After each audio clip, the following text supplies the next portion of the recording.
Pecel merupakan makanan sehat yang terbuat dari berbagai macam sayuran, yang kemudian disiram dengan sambal kacang. Namun apa jadinya jika pecel yang sehat itu disajikan bersama dengan gendar berbahan dasar zat kimia yang tidak higienis dan beresiko membahayakan kesehatan? Langsung saja kita simak investigasi pecel gendar berbahan boraks.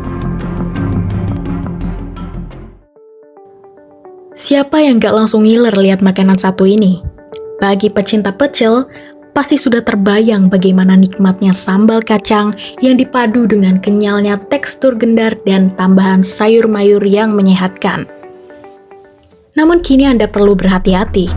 Pasalnya, ada segelintir pedagang pecel yang ternyata berlaku curang dengan menambahkan bahan-bahan tak layak pakai dalam proses pembuatan gendar milik mereka. Tentu saja butuh pembuktian. Melalui seorang informan, tim Lili berhasil mendapat informasi yang menuntun kami pada sebuah tempat yang disinyalir menjual pecel gendar berbahan boraks. Bahan-bahan untuk gendar itu apa aja ya, Bu? Beras, garam, sama air, sama obat gendar. Racikannya membuat kening berkerut. Nampak ada zat kimia padat berwarna kuning yang ternyata disebut sebagai bleng atau boraks. Meski begitu, Nur tak mau mengakuinya secara langsung. Nah, kalau itu apa ya, Bu? Ini obat gendarnya. Biasanya tuh obat gendar tuh ada fungsinya sendiri nggak sih, Bu? Ada buat menyali sama bikin gurih. Itu aja fungsinya, ya. Untuk menyali gitu, ya. Nur nampak sudah terbiasa melakukannya. Nasi yang telah bercampur dengan boraks itu kemudian harus dikukus kembali agar semakin rekat. Kurang lebih butuh 1,5 jam untuk tim Lili menanti bagaimana hasil dari makanan berbahaya tersebut. Lihat saja aksinya. Dengan begitu terampil, Nur menumbuk nasi yang akan menjadi gendar. Seraya memberitahu tim Lili dari mana dan berapa harga boraks yang dibelinya. Biasanya Ibu beli obat gendarnya di mana? Itu pasar. Iya, di pasar. Nah, untuk satuan obat gendar itu kira-kira berapa ya, Bu? Ada yang murah, ada yang mahal. Yang murah itu 7.000, yang mahal ya 50 sampai 60. Kalau Ibu sendiri pakainya yang murah apa yang mahal? Yang murah, yang 7.000. Kalau Ibu itu pakai obat gendarnya berapa banyak ya, Bu? Ya, ukuran beras, tapi saya makainya banyak-banyak sih biar supaya kenyal. Makin banyak makin kenyal. Iya. Nah, sebenarnya nih obat gendar itu ada efek sampingnya nggak sih, Bu? Ya, saya nggak tahu ya.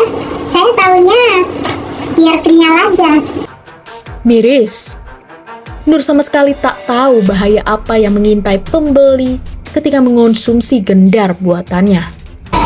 Assalamualaikum warahmatullahi wabarakatuh. Selamat siang, nama saya Sisi, saya ahli gizi dari Puskesmas Kelurahan Duku. Dampak borak terhadap kesehatan dalam jangka pendek itu biasanya terjadi mual-mual, pusing, kemudian muntah-muntah di sini. Penyakit secara jangka panjang itu biasanya terkait dengan saraf pusat, kemudian fungsi hati dan juga ginjal. Sejatinya boraks merupakan senyawa kimia yang digunakan untuk campuran pembuatan gelas, pupuk tanaman, pengawet kayu, hingga pembuatan salep kulit. Namun sayangnya masih banyak pedagang makanan tak bertanggung jawab yang menggunakannya sebagai bahan pangan seperti bakso, mie, kerupuk, cilok, dan lain sebagainya. Biasanya tuh dia dipakai makanan-makanan yang butuh waktu untuk pemakaian agak lama, misalnya pengawet juga sebenarnya, cuma dia lebih ke pengenyal seperti bakso, kemudian mie, kemudian kerupuk, seperti itu. Setelah selesai menumbuk, Nur membentuk gendar berbahaya tersebut menjadi kotak-kotak. Dan jadilah gendar berbahan boraks yang siap disajikan bersama dengan pecel.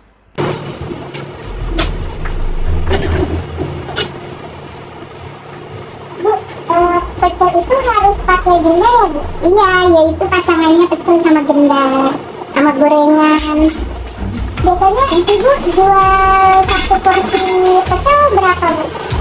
Saya jual satu porsi pecel isinya gorengan satu sama gendar sepotong itu 5.000.